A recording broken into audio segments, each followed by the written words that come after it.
Keď som videl prvé obrázky z tejto hry, povedal som si, to bude určite nejaký klón Wipeoutu s autami. A nebol som ďaleko od pravdy.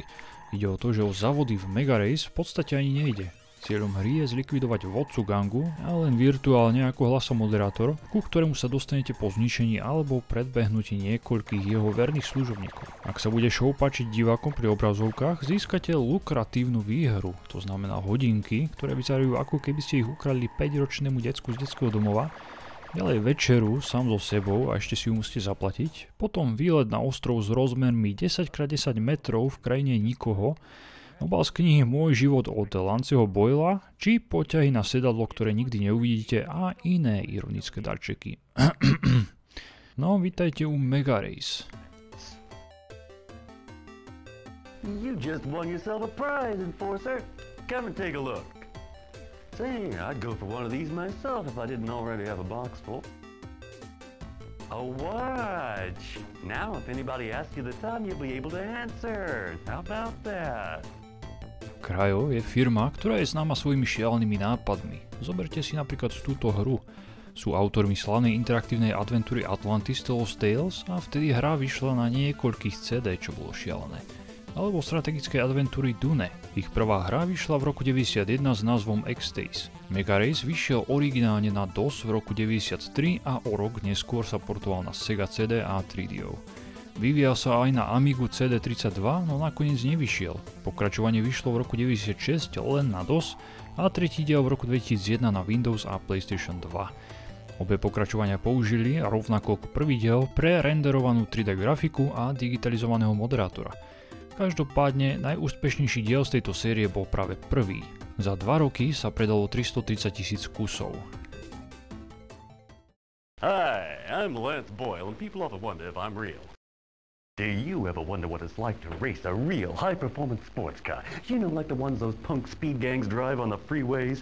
Those guys really think they rule the road, right? I mean, where do they get off intimidating law-abiding citizens and taxpayers? You know what I mean? And you know something else? You are absolutely right.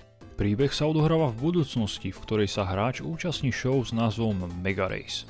Na kanáli VWBT vás uvedia Lance Boyle a pomenuje ako Enforcera s úlohou zničiť gangy Hells Angels v závodnom manči, a len tak mimochodom len virtuálne. Celá hra je absurdne veľká a predávala sa na CD v roku 93. Jej veľkosť bola spôsobená prerenderovanou 3D grafikou a 20-minútovým digitalizovaným hereckým výkonom mega moderátora Lancea Boyla a hral Christian Eriksen. Napríklad vo filme Hitman z roku 2007 si zahral generála Kormarova. Hneď na rovinu a úprimne vám poviem, že jeho výkon stojí za to, pretože je to jediné, čo je na hre dobré. Aj keď Eriksen pôsobí preafektovane a niekedy až príliš vtieravo, do hry to sedí a možno vám počasie začne byť moderátor sympatický. Inú verziu než CD ani nehrajte, pretože by sa hra stala len primitívne jednoduchou a po 2 tratiach by vás prestal baviť. Na hre ma bavil práve opis tratí a nových prostredí moderátora. Celkovo je v hre 14 tratí a 5 prostredí. Na druhú stranu, keď už ste raz počuli jeho kecanie do vetra, môžete animačku preskočiť a rovno sa vrhnúť na závod. Mega Race sa hrá ako Wipeout, pretože v ňom nájdete zbrane, rýchle uzavreté trate, podlahové zrýchľovače a bonusy a dobrú hudbu k tomu. Keď som prvýkrát hru hral a zničil som súpera, myslel som si, že hrám duel, on sa respawnol predo mnou. Nadával som, čo je to za svinstvo, ja ho zničím a hral spavne na prvé miesto. Tak som ho predbehol a dokončil trať na prvom mieste a zistil som, že som prehral. Moderátor nebol nadšený a ani diváci a už sa ukazovala Game Over obrazovka. What the f? A až neskôr som na princíp hry prišiel a nepáčil sa mi. Najhoršie na tom všetkom je, že sa nejedná o závody. Musíte jednoducho zničiť niekoľko aut a tým sa trať končí. Niekedy ani neprejdete kolo a už znovu uvidíte moderátorov ksicht. Trate sú síce pekné a proti audiovizuálnej stránke nemám žiadne výhrady, ale ani si ich nestihnete užiť a už sa končí trať a idete na inú. Zbranie je jedna, guľomet a vraj tam je aj raketomet.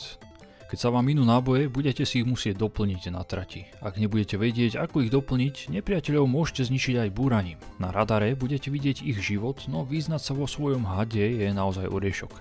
Doplním, že každé auto z 8 má svoj vlastný had, čo veci komplikuje. Aj tak všetky vozidlá vyzerajú rovnako a líšia sa niekedy len farbou.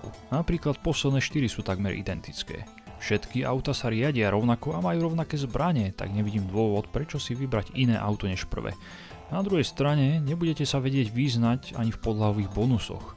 Rýchlosť sa dá ešte ako tak poznať, ale ostatné značky budete dlho lúštiť. Najdôležitejšie je vedieť, že biele vám pomôžu a čierne vám ublížia. Niektoré sú bonusy, iné pridajú zbraň alebo opravia auto. Podobné hry sú Road Blasters na automaty alebo Spy Hunter z roku 1983.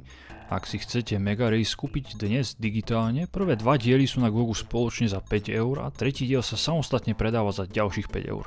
Na Steame celú trilógiu kúpite za 6 eur, čo sa oplatí viac, pretože pri samostatnom nákupe stojí každá hra 3 eur. From now on, you are on your own, Forza. And as I always say at this point in the show, have a nice death, baby.